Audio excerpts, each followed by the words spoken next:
La question est posée. J'aimerais vous entendre en premier, Aurélien. Non, moi je dis non. Moi je dis non parce qu'il est parti sur les mêmes statistiques que la saison dernière. Et on sait ce que le Real a gagné l'année dernière.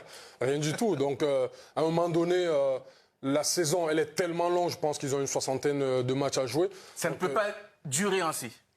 J'espère pour lui que ça va durer en termes de statistiques, mais à un moment donné, il va falloir que ses coéquipiers aussi prennent le flambeau. Je pense que le Real Madrid réduit le Real Madrid aujourd'hui aux statistiques de Mbappé.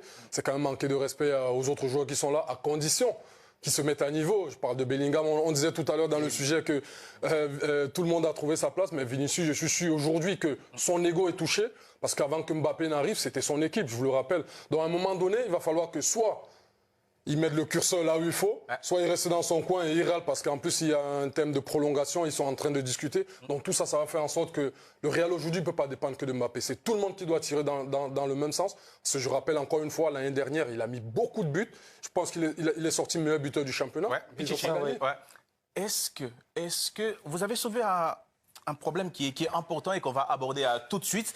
Est-ce qu'il faudrait que les autres galactiques acceptent le leadership de Mbappé pour que ça se passe bien cette saison pour le Real? C'est toujours la même question. Il faudrait un leadership qui soit dans un collectif fort. Parce que pour moi, il y a deux salles, deux ambiances. L'année dernière, sous Carlo Ancelotti, on avait un Kylian Mbappé qui était déterminant, qui était décisif, mais on avait un collectif qui n'était pas fort. Là, on voit un Real Madrid avec un Xabi Alonso qui insiste à chaque fois sur la structure collective. Et au-delà du cas Kylian Mbappé qui met évidemment beaucoup de buts, on peut aussi mettre en avant des joueurs qui font un vrai bon début de saison, que ce soit Carreras, que ce soit Dean Huysen. On parle d'un Thibaut Courtois qui est pour l'instant le gardien qui a fait le moins d'arrêts dans la Liga. Donc ça veut dire que collectivement parlant, on a un collectif qui est fort et on a un Kylian Mbappé. Il y a quelque chose qui se dégage, oui. Il y a quelque chose qui se dégage. Parce qu'avant, on avait le sentiment que Kylian Mbappé maquillait des problèmes collectifs, un problème structurel où le Real Madrid n'arrivait pas à s'en sortir. Là, cette saison, alors évidemment, il y a un calendrier, notamment du côté de Barcelone. On dit que c'est un calendrier qui est pour l'instant très modeste et que là, ils vont attaquer des gros matchs comme le derby samedi.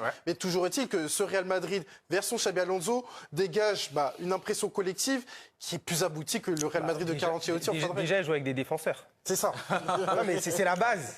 Ouais. Parce qu'encore une fois, on gagne des matchs avec des attaquants, mais on gagne des titres avec des défenseurs. Déjà, jouer avec des défenseurs. La saison dernière, arrive à un moment donné, j'ai eu peur qu'il m'appelle pour... Mbappé, c'est presque 60%. Il y avait plus de défenseurs. C'est presque 60% des débuts du Real Madrid cette saison. Est-ce que ce n'est pas un problème de voir que les autres, finalement, autour de lui, n'arrivent pas à se sublimer? Pas forcément. Si vous voulez baisser le pourcentage, il faut qu'il laisse tirer les pénaltys à d'autres. Parce que le Real Madrid, depuis le début de saison, en 7 matchs, c'est 4 pénaltys. Le Barça en a eu 1 et l'Atlético. Qu'est-ce que vous voulez nous dire par rapport à ça? Vous voyez, donc forcément, déjà, il y a ça. Déjà, c'est une statistique importante. Qu'est-ce que vous voulez nous dire? Si vous enlevez les pénaltys, déjà, le Real Madrid marque beaucoup moins de buts et Mbappé encore moins. Et donc, proportionnellement, mathématiquement, les autres vont avoir un pourcentage de participation au résultat du Real plus important. Maintenant, c'est vrai que le Real joue beaucoup mieux. Vous voulez minorer la bonne entame de saison de Kylian Mbappé? Mais si c'est Vinicius qui tire les pénaltys, Mbappé, il n'est pas à 9 buts, il est qu'à 5. Bah oui. Et si c'est Bellingham, mais il est blessé, c'est pareil. Donc là, il faut relativiser. Il faut relativiser, parce que quand le Real Madrid a 4 pénaltys en 7 matchs, déjà, et que c'est Mbappé qui les tire, forcément, déjà, ça change considérablement le rapport de pourcentage entre la contribution des uns et des autres au succès du Real. Maintenant, c'est vrai que le Real Madrid joue mieux, qu'il y a un objectif de jeu, qui joue haut, avec des défenseurs jeunes, qui de temps en temps prennent un rouge, comme ça a été le cas l'autre fois de Huysen, et puis Dani Carvajal aussi. Donc, bon... Il y a une révolution du jeu qui est en marche au Real Madrid. Et sincèrement, moi, je pense que Mbappé, il est déjà le leader de cette équipe. Les rouges, les rouges du Real, c'est mérité, pas les pénaltys. Non, mais les rouges, moi, je trouve ça toujours sévère quand c'est effectivement une équipe qui veut jouer, qui joue très haut. Ça a été souvent le cas de Barcelone. Ils se prennent un rouge. Bon, voilà. Pas pour la violence, mais parce qu'ils ont de l'ambition. On va avancer. Je vais vous proposer la déclaration de Xabi Alonso. Ouais. On va essayer de progresser dans le débat après le match contre l'Espagnol.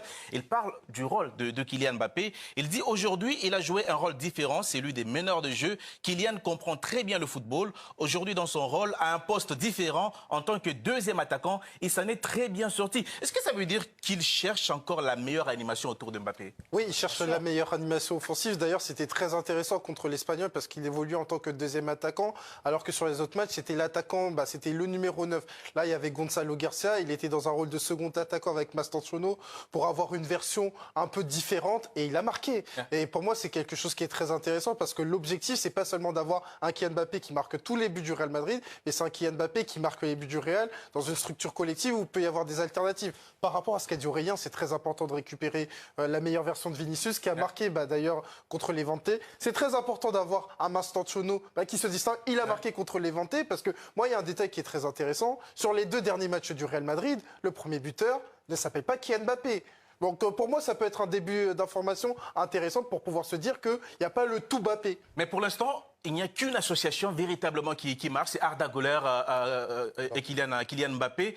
Est-ce que vous avez l'impression que les autres vont arriver à se greffer? Mastantuono, Rodrigo, Vinicius? Bien sûr, quand vous signez pour le Real Madrid, c'est que forcément vous avez des qualités, mais maintenant il faudrait que cette connexion avec les autres puisse être large, comme il disait Elton, pour surprendre les adversaires. Mais si c'est les mêmes joueurs qui sont tout le temps décisifs, au bout d'un moment, les adversaires vont savoir que c'est ceux-là qu'il faut qu'on cale et les autres, ils vont pas briller. Donc il faudrait que les autres... Est-ce qu'il n'y a pas un souci Vinicius aujourd'hui? Bien sûr qu'il y a un souci, je l'ai dit tout à l'heure, il y a un souci parce que quand c'est votre équipe, vous prenez toute la lumière, quand on vous donne des éloges à gauche, à droite, et qu'il y a un autre qui arrive... Donc ils ont fait une erreur de ne pas le transférer. Non, c'est pas une erreur, parce qu'aujourd'hui Mbappé le prouve, il marque des buts.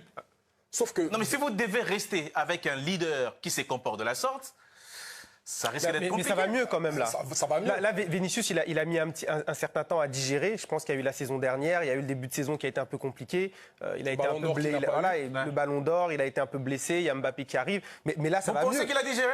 Regardez, en tout cas, dans son apport, il y a une séquence que nous avons il a un ego.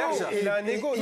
Regardez la séquence que je vais vous proposer. Il ne digérera jamais. Où il est remplacé, il n'est pas du tout content. Ça veut dire qu'il y a un problème Vinicius dans l'équipe et que lui, il n'a pas encore intégré le fait que l'équipe va tourner autour de Kylian Mbappé. Ça, c'est un comportement normal d'un joueur qui a envie d'être le meilleur au monde. Et ça, moi, je comprends ce comportement. Sauf que Serge, ça peut être très vite puéril dans un vestiaire. Oui, mais sur le terrain, il était là avant Mbappé. Ça veut dire qu'il a forcément plus de connexion avec les autres, peut-être même en dehors du terrain. Et ça peut aller dans tous les sens. Et aujourd'hui, il voit que le leadership lui échappe. est en train de changer.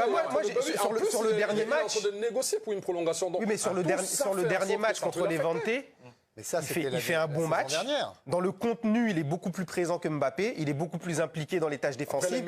Il marque le premier but qui est très bon, un magnifique but. Ouais. Donc ça prouve quand même que, au-delà de son ego, il est en train de comprendre que quoi qu'il arrive, il faut qu'il se mette au diapason pour pouvoir justement répondre à... Chaque fois que j'ouvre la presse, c'est du Mbappé. Lui aussi, justement, est-ce que le Real peut imiter le Paris Saint-Germain et être meilleur à partir de décembre? Par exemple. Oui, ils ne peuvent que s'améliorer. Vous changez d'entraîneur et vous changez de logiciel de jeu. Et il leur faut un peu de temps pour s'adapter au mondial des clubs. Est-ce que ça va dans la bonne direction? Moi, oui. Moi, j'ai envie de voir un Real qui est fidèle à son histoire, qui est un club qui joue l'attaque, et non pas un club qui bétonne et joue en contre-attaque. Voilà, donc le Real Madrid, c'est effectivement un club qui a toujours mis un certain panache pour jouer au football et pour gagner. Donc là, avec Xabi Alonso, ils sont en train de retrouver cette philosophie. Tant mieux, on va avoir des matchs formidables. Mais pour le moment, il y a encore beaucoup de réglages à faire. Mais pour en revenir au thème, à savoir quelle place pour Mbappé, mais attendez, c'est déjà réglé. Florentino Pérez a tapé du poing sur la table il y a quelques mois. Il a dit, désormais, le numéro 1, c'est Mbappé. Et on est à 6 victoires grâce à Mbappé. Il faut le dire quand même. Et le leader de l'équipe, celui qu'on va mettre en avant dans la presse, qu'on va mettre en avant pour être Ballon d'Or, et d'ailleurs, même s'il n'a rien gagné cette année, je crois qu'il est 6e au classement du Ballon d'Or. 7e, c'est Mbappé. Le choix, il est fait par Florentino Pérez. Et donc aujourd'hui, pour Bellingham ou pour Vinicius, le choix, c'est soit je m'en vais, soit je re-signe et j'accepte. Donc par rapport à sa place, on imagine mal aujourd'hui le Real à entrevoir l'avenir sans Kylian Mbappé s'il était blessé aujourd'hui. S'il est blessé, Xabi Alonso, il va trouver une solution parce que le football, ça reste un sport collectif. Il y a une solution à trouver. Oui, il y a toujours une solution. Mais ça, c'est vrai. Mais il y a 2 ans, on parle d'un joueur qui est très, très, très rarement blessé. Parce que, comme l'a dit Xavier, la prophétie de Florentino Pérez, elle est en train de se réaliser. À savoir que la vision de Florentino Pérez, depuis 10 années, c'est un Real Madrid qui est fort et qui est très fort, avec un Kylian Mbappé qui est très fort. Et aujourd'hui, c'est en train de se voir. Et l'objectif, le terminus de la saison 2025-2026, c'est Budapest, le théâtre de la finale de la Ligue des Champions. Pas plus, pas moins. Mais justement, c'est là où il y aura... En Liga, je pense que ça va passer. parce que le niveau global de la Liga est relativement plus faible qu'il y a quelques saisons. Il y aura un duel avec le Barça, même l'Atlético, je doute un petit peu. Mais on a vu contre Marseille en Ligue des Champions. Marseille, c'est-à-dire là on ne parle pas de Man City, on ne parle pas du Bayern Munich, on ne parle pas de Barcelone. Contre Marseille, quand Marseille a réussi de temps en temps à tenir le ballon, à sortir sous pression, etc., ils ont été mis en difficulté énorme. Donc l'équipe n'est pas si rassurante que ça. Pas si rassurante, malgré qu'ils aient maintenant des défenseurs, c'est pas si rassurant. Ils ont archi dominé quand même. Oui, l'OM. oui. Ah oui, le Real. Ouais. Non, le Real. Alors, ok, ils ont marqué que sur penalty, et le deuxième était vraiment généreux. Mais est-ce que le Real a une équipe à la hauteur de ses ambitions? C'est un peu à la question que pose. Pour le moment, ils sont en train d'y aller. C'est ce que je. Après, il y a des réglages. Il y a un gros logiciel. Oui. Ça prend du temps pour que tu peux être le Real Madrid, tu peux être City. Dès que tu changes quelque chose, il faut que ça change du tout temps au niveau de la En moi, depuis le début de la saison, est-ce qu'on peut se mettre d'accord sur une chose? Ce n'est pas Mbappé qui fait en sorte que les autres soient moins bons. Non, Parce qu'on lui a fait ses procès un peu la saison dernière. Non, c'est lui qui a déséquilibré l'équipe. Donc lui, il est au rendez-vous et ce sont les autres qui... Pour l'instant, pour moi, c'est des joueurs qui doivent faire mieux, à commencer par Vinicius, même s'il a quand même des statistiques qui restent intéressantes. Il n'a pas beaucoup joué, Vinicius, là, pour lui demander... Parce que Xabi Alonso, il a dressé le cadre, c'est qu'aujourd'hui... Non, mais il était blessé, là, il est en train de revenir. Il est aussi indiscutable qu'avant, il doit gagner sa place. Ça peut être fou, parce que Vinicius était deuxième au Ballon d'Or incroyable, la saison dernière. Ouais. Mais c'est sa réalité, et aujourd'hui, Vinicius, il peut être en concurrence avec Rodrigo. C'est pour ça que la semaine dernière, il était remplaçant et Rodrigo titulaire. Il y a un jeu de concurrence qui doit profiter qu'à une seule équipe. Je pense qu'à un moment donné, il faut qu'il switch. Il se dit que je suis dans un grand club. Ok, j'ai le nom qu'il faut, mais la concurrence, elle est là. Il n'a pas encore fait son deuil. Non, je pense pas. Je pense pas qu'il est encore Je pense qu'il peut pas le faire. Il peut pas. C'est difficile. Pour moi, il peut pas le faire. Pour moi, il peut pas le faire. Mais même le club l'a pas fait. Oui, puisqu'ils sont pas venus à la cérémonie. L'institution n'a pas fait le deuil, donc on peut pas demander à Vinicius de le faire. Kylian Mbappé suffira-t-il au Real Madrid cette saison? Kylian Mbappé au Real Madrid. La grande question que tout le monde se pose est simple. Peut-il porter ce club mythique à lui tout seul? D'un côté, les chiffres sont impressionnants. La saison dernière, Mbappé a claqué plus de 30 buts en Liga et il a déjà démarré cette saison sur les mêmes bases avec une régularité qui force le respect. Sa vitesse, sa capacité à éliminer, son sens du but, il a tout pour faire basculer un match à lui seul. On l'a encore vu récemment en Ligue des Champions avec un triplé qui a rappelé au monde entier qu'il est capable d'éteindre une défense et de qualifier son équipe en un éclair. Mais voilà, le football moderne ne se résume pas à un seul joueur. Oui, Mbappé peut décider d'un match. Oui, il peut porter l'attaque sur ses épaules et donner l'impression d'être inarrêtable, mais sur une saison entière, surtout dans un club comme le Real Madrid, qui joue pour la Liga et la Ligue des Champions, il faut beaucoup plus. Il faut un milieu solide pour contrôler le tempo, une défense stable pour encaisser les tempêtes, et des coéquipiers offensifs capables de prendre le relais quand les défenses adverses se resserrent sur lui. Mbappé, seul, peut gagner des batailles, mais pour gagner la guerre d'une saison entière, il a besoin d'une armée autour de lui. Quand on repense aux grandes épopées du Real, même avec Cristiano Ronaldo à son apogée, ce n'était jamais un homme seul. C'était Ramos derrière, Modric et Kroos au milieu, Benzema pour combiner devant. Mbappé peut être le visage de cette nouvelle ère, le joueur qui fait basculer les grandes soirées, mais s'il est trop isolé, ses buts risquent de devenir des exploits solitaires, pas des titres. Alors, peut-il porter seul le Real Madrid ? La réponse est non. Par séquence, il peut renverser un match, sauver une saison, faire vibrer le Bernabéu. Mais pour transformer ses buts en trophées, il aura besoin d'un collectif solide autour de lui. Avec le cadre qu'offre Madrid, Mbappé peut marquer l'histoire, mais ce sera toujours l'histoire d'une équipe, pas seulement d'un joueur.